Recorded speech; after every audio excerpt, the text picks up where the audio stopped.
Hello students welcome to our channel Odia study house पिला माने आज आम आलोचना करवा जो राजनीति विज्ञान रो गोटे इम्पोर्टेंट टॉपिक जोड़ा कि संविधान रो वैशिष्ट्य तो जोड़ा कि आपण मानकर आग को हेबाकु थिबा जो परीक्षा पई यह एक गुरुत्वपूर्ण विषय तेणु यही विषयटी को पिला माने भल भाव मन ध्यान देकरी देखंतु तो पूरापूरी भाव में बुझी पारिबे। देखंतु आमे पढ़िबा कोन संविधान रो वैशिष्ट्य। तो पिला माने पूर्वरु आमे आलोचना करथिले जे संविधान कोन। तो संविधान कोन ना गोटे राष्ट्रर माने राष्ट्र केमिति सुचारू रूपे परिचालित होबो तो तार जो सब नीति नियम रहिबा कथा तो से गुडिक गोटे स्थान रे जदि आमे लिखित आकार रखिबा ताहा होची लिखित संविधान हे जिवो। ता माने सेही नीति नियम गुडिकर समाहार ही संविधान को बुझाए। तो यह लिखित आकार रे पारे किंबा अलिखित आकार रे पारे। जदि हमर भारतीय संविधान को देखिबा तो भारतीय संविधान होची लिखित संविधान। तो यार गोटे गोटे आमे वैशिष्ट्य देखिबा। वैशिष्ट्य अर्थ तार लक्षण। तो आम संविधान रो लक्षण केमिति रहिछि। तो प्रथम जो देखिबा यह होची बृहत्तम लिखित संविधान। तो देखा गले आमर भारतर संविधान होची पृथ्वीर बृहत्तम लिखित संविधान। तो अमेरिकार संविधान सर्वप्रथम होइतिले मध्य यह माने बृहत्तम नुह। तो भारतीय संविधान होची सबुठारु बड़ संविधान। तो कहीं ना एथिरे 395 टी धारा रही 8टी अनुसूची रही। तो पिला माने मने रखिबे। तो आम संविधान रो धारा होची केतोटी अछि ना 395 अछि एवं अनुसूची रही 8टी। तो यह होची सबु देशर संविधान ठारू यह होची सबुठारु बड़ बा सबुठारु अधिक धारा रही। ठीक अछि। तो एथिरे जो रही कोन ना नागरिक मानकर मौलिक अधिकार एवं राष्ट्र निर्देशमूलक नीति संघ और राज्य मध्य संपर्क राष्ट्रपति और राज्यपाल मानक शपथ ग्रहण सरकारी भाषा सरकारी चाकरी संबंधी व्यवस्था इत्यादि विषय रे विशद भाव में आलोचना करा जायछि। तेणुकरी आमर संविधान गोटे बहुत बड़ संविधान हो जाउछि। ठीक अछि। तो एथिपाई अध्यापक जेनिंग्स कौन कही मन रखिबो ना आमर संविधान जोड़ा रही ताहा होछि वकील मानकर स्वर्ग बोली कहिथिले। जो आईनजीवी रहिचंती तो से मानकर स्वर्ग बोली कहिथिले। किए कहिथिले ना अध्यापक जेनिंग्स। ये बेले बेले प्रश्न आसुछि। ठीक अछि। तो भविष्य में जेभली विशेष असुविधा न हुए सेप्रति संविधान प्रणेता माने सचेतन रही एभली दीर्घ संविधान प्रणयन करिसंती। अर्थात सबु नीति और नियम को सुचारू भाव में प्रणीत करिसंती आमर जो संविधान प्रणेता माने। ठीक अछि। जेमति कि भविष्य में आउ कोनोसी असुविधा न उपजे। दीर्घ जटिल भाषा कारण साधारण जनता पई यह बोधगम्य नुहे। तो आम प्रॉब्लम कौन होची ना ये जो संविधान रो भाषा ये साधारण जनता बुझी पारंती नहीं। कहीं ना ये बहुत दीर्घ एवं तार भाषा मध्य जटिल। ठीक अच्छे। तो दुई रे जदि देखिबा आमे पढ़लो कौन ना बृहत्तम लिखित संविधान पिला माने मन रखिबे। आमर जो संविधान रो प्रथम वैशिष्ट्य सेकेंड रे रही नमनीयता और अनमनीयतार समन्वय। तो आमर संविधान कौन ना उभय नमनीयता एवं अनमनीयता। तो आमे जानिबा नमनीयता और अनमनीयता कौन ना प्रथम देखंतु ना जो संविधान रो संशोधन प्रणाली अति सरल और साधारण आईन पद्धति रे देशर व्यवस्थापक द्वारा करा जाई पारि थाए ताहा होची नमनीय संविधान जोड़ा कि इंग्लैंड रे रही पिला माने मन रखिबे। नमनीय संविधान कोठी ना इंग्लैंड रो संविधान। ठीक अछि। तो यार संशोधन प्रणाली अति सरल। जदि कोनोसी माने संविधान रो नीति बा आईन को आमे संशोधन करबा को जिबा ताले देशर व्यवस्थापक द्वारा ही ताहा माने अति सरल भाव में संशोधन करा जाई पारे ताहा होची नमनीय संविधान। आउ अनमनीय संविधान जदि देखबा जोटा कि संशोधन प्रणाली अति जटिल। तो देखंतु जो संविधान रे संशोधन प्रणाली अति जटिल और साधारण आईन प्रणयन प्रणाली ठारू भिन्न होई थाई ताहा होची अनमनीय संविधान। तो अमेरिकार संविधान पिला माने मन रखिबे ये होची अनमनीय संविधान। तो इंग्लैंड रो संविधान होची नमनीय एवं अमेरिकार होची अनमनीय। तो आउ टिके मन रखिबे कौन जो संशोधन प्रणाली कथा कहा जाइछि आम संविधान रे। तो धारा 368 रे। तो धारा 368 रे कौन लिखाई ना आमर संविधान को संशोधन करि हेबो। ठीक अछि। तो ये इंपोर्टेंट जिनस। तापर देखंतु केतेक संविधान संशोधन प्रणाली पई उभय गृहर 2/3 सदस्यंक भोट और मोट सभ्यों अर्धाधिक भोट द्वारा गृहीत हेबा आवश्यक पड़े। यही संशोधन प्रस्ताव को अंतत पक्षे देशर अर्धेक राज्यर विधानसभा द्वारा गृहीत होई राष्ट्रपति सम्मति लाभ कर सारिबा परे कार्यकारी हुए। तो यही संशोधन प्रणाली अति जटिल होइतिबारु एहा अनमनीय जोटा कि अमेरिकार कथा कहगला। ठीक अछि। केन्द्रीय और राज्य तालिकाभुक्त विषय राष्ट्रपति निर्वाचन पद्धति इत्यादि यार अंतर्भुक्त। जदि आमर भारतीय संविधान रे देखिबा ताले जो विषय गुड़िक केन्द्रीय राज्य तालिकाभुक्त विषय होइतिबो, राष्ट्रपति निर्वाचन पद्धति होइतिबो, एई सब होउची अनमनीय जो माने कौन कहि परबा ना यार संशोधन प्रणाली अति जटिल, तो ये अनमनीय संविधान रो अंतर्भुक्त। ठीक अछि, किंतु आमे जदि देखिबा जोड़ा कि नमनीय कौन ना आम भारत रे मध्य किछि जो रही नीति बा आईन सेगुड़िक अति सहजरे संशोधन करा जाई पारिबो, तो सेगुड़िक होउची नमनीय संविधान। तो देखो संविधान रो केतक विषय रो संशोधन प्रणाली अति सरल। तो संसदर निर्दिष्ट सभ्यंकर अनुमोदन क्रमे केतेक धारारे परिवर्तन होइथाय। तो कौनसी राज्यर सीमा बा नामर परिवर्तन करिबा, राज्यर विधान परिषदर विलोप बा गठन इत्यादि विषय यार अंतर्भुक्त। ठीक अछि, तो ये होउची सहजरे परिवर्तन होई पारिबो। तो ये होउची नमनीय संविधान रो अंतर्भुक्त। तो आमर भारत कौन करे ना भारतीय संविधान ना उभय माने उभय अनमनीय रो अंतर्भुक्त एवं नमनीय रो अंतर्भुक्त। तेणु भारतीय संविधान को कौन कहि परबा ना नमनीय और अनमनीय रो समन्वय। ठीक अछि, ये होउची सेकंड वैशिष्ट्य। थर्ड रे जदि हमें देखिबा संसदीय शासन व्यवस्था, तो संसदीय शासन व्यवस्था कौन ना प्रधानमंत्री हेबे शासन मुख्य। प्रधानमंत्री एवं तार मंत्रिमंडल रहिबो निजर समस्त कार्यकलाप पई संसद निकटरे उत्तरदायी होंती। संसद अर्थात जोड़ा कि आमे कहि परबा राज्यसभा, लोकसभा एवं राष्ट्रपति। सेथिरे होउची जे हमर शासन मुख्य हेबे से होउची प्रधानमंत्री एवं तांकर मंत्रिमंडल। तो सेमाने कोन सब काम करिसंती, कोन सब काम माने तांकर रहिची तांकर कार्यकलाप ता विषय रे कहा निकटरे सेमाने उत्तरदायी रहिबे, ता होउची संसद निकटरे। ठीक अछि। सेकेंड देखो संसदर बिना अनुमोदन रे कोनोसी खर्च होई पारे नै, सेमति कि प्रधानमंत्री भी खर्च करि पारिबे नै संसदर बिना अनुमोदन, अर्थात राज्यसभा, लोकसभा एवं राष्ट्रपति जदि अनुमोदन कला परे तो ताहा खर्च होई पारिबो। ठीक अछि। थर्ड रे देखंतु मंत्री परिषद विरुद्ध रे अनास्था प्रस्ताव गृहीत हेले सरकार भांगी जाए। यहाँ पर विरोधी दलर नेता सरकार गठन करती, नहेले देश में पुणी थे साधारण निर्वाचन होता है। जदि मंत्री परिषद किबा प्रधानमंत्री तो तांको ऊपर को जदि अनास्था प्रस्ताव आसी जाए एवं यही अनास्था प्रस्ताव गृहीत हो जाए, अर्थात उभय राज्यसभा एवं लोकसभार सदस्य माने तो विरोध प्रस्ताव आनी थांती, जोटा कि कहबा अनास्था प्रस्ताव, ताहले सरकार भांगी जाई थाई। तो सरकार भांगिले किए सरकार हो पारे ना विरोधी दलर नेता। ठीक अछि। तो विरोधी दलर नेता सरकार गठन करती, नहेले पुणी थे साधारण निर्वाचन होता है। तो यह हूँ संसदीय शासन व्यवस्था रही। तो आमर भारतीय संविधान मध्य ताहार अंतर्भुक्त। आउ कौन अच्छी ना यही दृष्टि संसदीय शासन प्रणाली सर्वाधिक युक्तियुक्त हुए। ठीक अच्छे। तो ये देखा आम चारे कौन अच्छी ना संघीय शासन व्यवस्था। तो संघीय शासन व्यवस्था कौन ना गोटे संघीय राष्ट्र में जो सबू वैशिष्ट्य परिलक्षित होगा कथा अधिकांश भारत में रही। तो यार वैशिष्ट्य गुड़िक कौन ना संघीय राष्ट्र में कौन कौन रहा दरकार ना लिखित संविधान रहा दरकार, जोटा कि आमर भारत में रही। क्षमतार विकेन्द्रीकरण रहा दरकार, जोटा कि आमर भारत में रही। क्षमतार विकेन्द्रीकरण कहले कौन ना क्षमतार बंटन, अर्थात सबु क्षमता जनक हाथ में न्यस्त न रही ताहा बंटन करा जाउथो। जेमति कि आमर केन्द्र रे केन्द्र सरकार को हाथ में किछि क्षमता थिला बेले आमर राज्य स्तर रे राज्य सरकार मध्य क्षमता रही। ठीक अछि। तो सबु क्षमता केन्द्र उपरे रही नाही। तो यह हूँ क्षमतार विकेन्द्रीकरण, जोटा कि संघीय शासन लक्षण। तो आम भारत माने भारतर संविधान मध्य रही। थर्ड रे कौन ना निरपेक्ष न्यायालय। तो जो न्यायालय रहिबो से कौनसी पक्षपातिता न करी निरपेक्ष रहिबो, जोटा कि आमर भारत रही कौन सुप्रीम कोर्ट रही दिल्ली रे। ठीक अछि। द्वैत सरकार। द्वैत सरकार कौन ना जो एबे कहगला जो केन्द्र स्तर में केन्द्र सरकार एवं राज्य स्तर में राज्य सरकार, तो दुईटी सरकार। तो ये मध्य संघीय शासन व्यवस्थार एवं द्वैत नागरिक। देखो संघीय शासन व्यवस्थार द्वैत नागरिक व्यवस्था रही। द्वैत नागरिक अर्थात माने जड़े दुईटी राष्ट्र नागरिक हो पारिबो। तो द्वैत नागरिक किंतु आमर भारत में से व्यवस्था नाही, यह हूँ एकक नागरिक। तो ये कौन कहला ना अधिकांश भारत में अच्छी संघीय शासन व्यवस्था यहाँ नाही।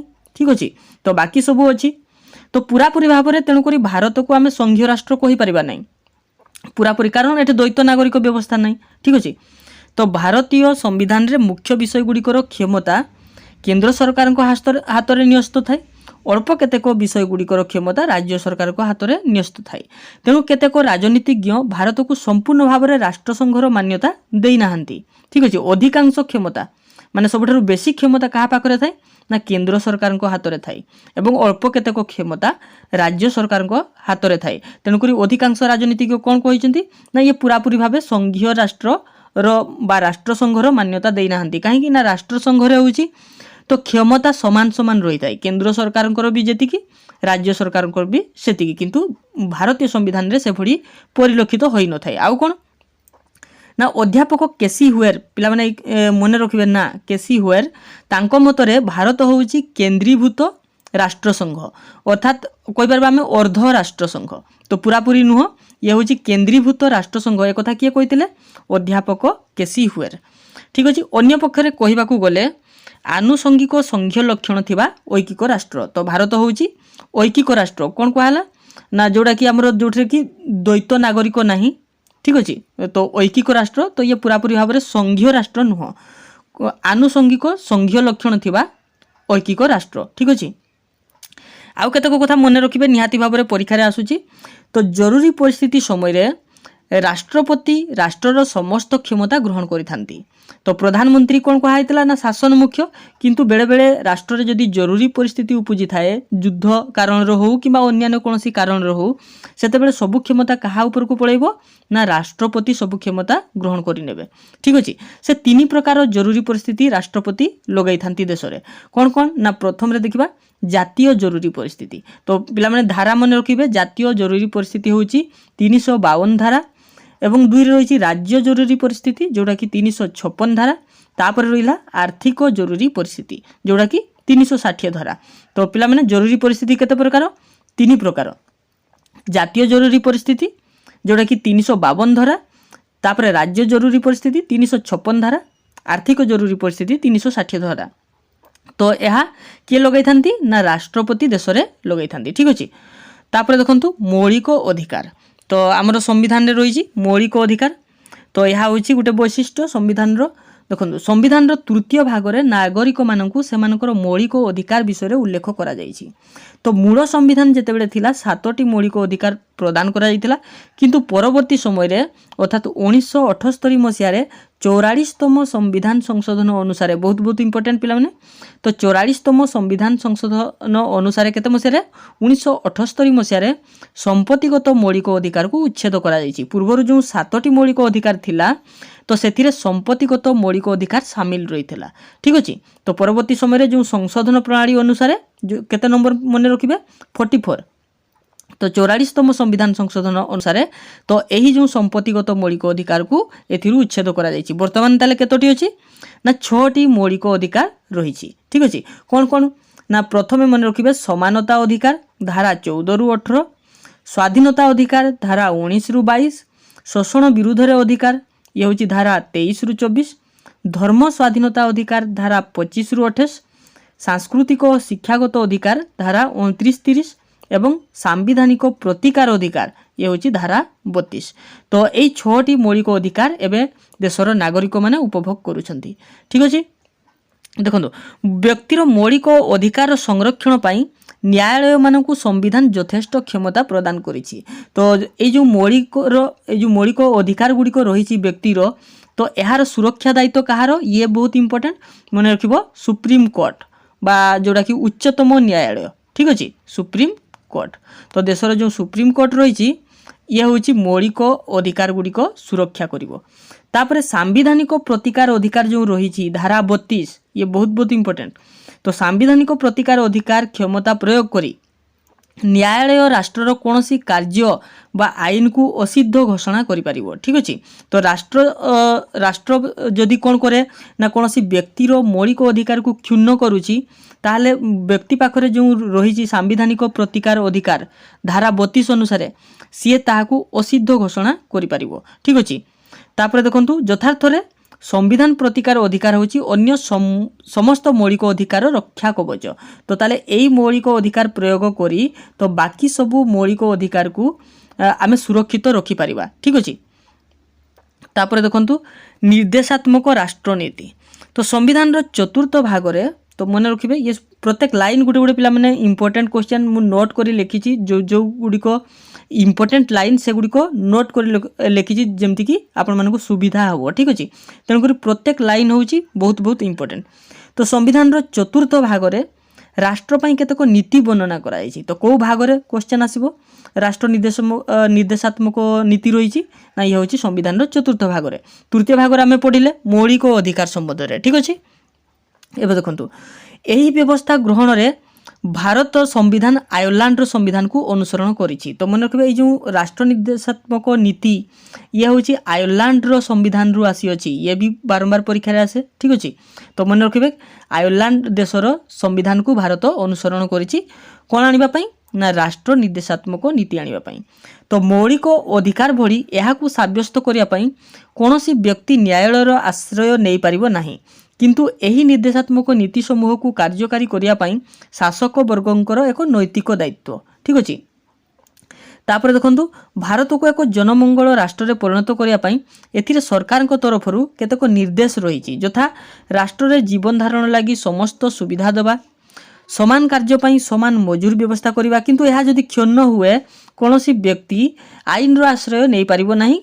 तो किंतु सरकार यार सरकार बा शासक वर्ग तो तार गोटे नैतिक दायित्व रही जो एभली माने यह किपरि व्यक्ति मानक ठारू क्षुण्ण न हुए ठीक अच्छे।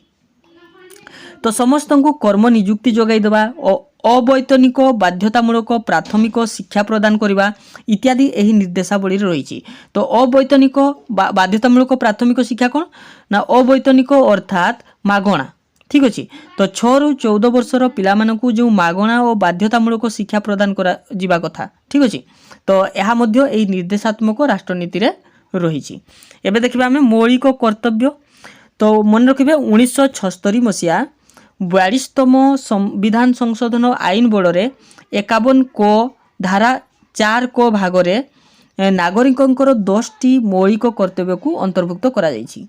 धारा 21 को अनुसार 6 ରୁ 14 वर्षर समस्त पिलांकु मागणा और बाध्यतामूलक शिक्षादान व्यवस्था करने को 11तम मौलिक कर्तव्य रूपे जोड़ा जाइछि। तो कौन एथिर कौन बुझिले ना फास्ट जितेबाला आमर मौलिक कर्तव्य आसीथिला 1976 मसीहा 42तम संविधान संशोधन अनुसार से 10 गोटी मौलिक कर्तव्य अंतर्भुक्त थिला, किंतु एबे आउ गोटे नुआ मौलिक कर्तव्य को जोग कराइछि जोड़ा कि धारा 21 को अनुसार 6 ରୁ 14 वर्षर समस्त पिलांकु मागणा और बाध्यतामूलक शिक्षादान दियाजिबा व्यवस्था ठीक अच्छे। ये हूँ 11तम मौलिक कर्तव्य रूपे जोड़ा जाइछि। तापर देखंतु धर्मनिरपेक्ष राष्ट्र। तो आम देश जानिछन्ति पिला माने कौनसी धर्म को माने मुख्य भाव में विवेचना करे नाही, एथिरे सबु धर्म को समान भाव में प्रतिपादन करिथाय। तो तेणु हूँ आम भारत हूँ धर्मनिरपेक्ष राष्ट्र। देशर नागरिक निजर रुचि अनुसार जेकोसी धर्म ग्रहण करें। तो एथिरे राष्ट्र कौन बाध्य करिबो नाही। संविधान 25 ରୁ 28 धारा रे यह वर्णना करा जायछि। तो राष्ट्र कौन निर्दिष्ट धर्मर पृष्ठपोषकता करे नाही किंबा हस्तक्षेप करे नाही। कौनसी धर्मर उन्नति पाई नागरिक मानक ठारू कर आदाय करा जिवो नाही। तो धर्म पाई नागरिक मानक ठारू कर आदाय करा जे पारिबो नाही, काहेकि ना हमर भारत होची धर्मनिरपेक्ष राष्ट्र। तापर देखंतु एक नागरिक। तो एक नागरिक कौन भारतर जेकोसी नागरिक से जोठारे बास करूना कहीं से केवल एक नागरिकत्व ग्रहण करने व्यवस्था प्रचलित रही, जोटा कि संघीय राष्ट्र मानक कौन थाए ना द्वैत नागरिक व्यवस्था ठीक अच्छे। तो भारत जदि द्वैत नागरिक होता तो सी पूरापूरी संघीय राष्ट्र हो जाता। तो भारत कौन ना संघीय राष्ट्र अधिकांश लक्षण थिले मध्य এই जो द्वैत नागरिक व्यवस्था नहीं, ये हूँ एक नागरिकत्व अर्थात भारतर जेकोसी व्यक्ति जोठारे भी बसवास करूना कहीं से केवल एक नागरिकत्व ग्रहण करने व्यवस्था रही। अर्थात से एकाथरे दुईटी देशर किंबा एकाधिक देशर से नागरिक हो पारिबो नाही। याकू भारतीय नागरिकत्व कहा जाए। तो आम संविधान रे द्वैत नागरिक पद्धति को स्वीकृति दि जाए नहीं। तो पिला माने ये थिला आपण मानकर संविधान रो वैशिष्ट्य केतोटी लक्षण ठीक अच्छे। तो माने संविधान केतोटी वैशिष्ट्य तो आशा करुच्ची पिला माने भल भाव में बुझी पारिथिबे। तो आगो को आमे एई भली भाव में इंपोर्टेंट टॉपिक गुडी को आलोचना करिबा। ता छडा जो एमसीक्यू प्रश्न एवं इंपोर्टेंट सिलेक्शन क्वेश्चन मध्य तार मध्य वीडियो नहीं आसीबी। तेणु पिला माने आम चैनल निहाती भाव में जोड़ी होई रुहंतु। तो या छडा चैनल को निहाती भाव में नुआ पिला माने सब्सक्राइब करदेवे और पाखरे थिबा बेल आइकन को प्रेस करी नोटिफिकेशन को ऑल रे सेट करदेवे जहाँ फल आपण मैंने वीडियो अपलोड होगा संगे संगे वीडियो पाई परिबे। ठीक अछि, तेबे आज पे एतिकी पुणी देखा आमर नेक्स्ट वीडियो रे। धन्यवाद।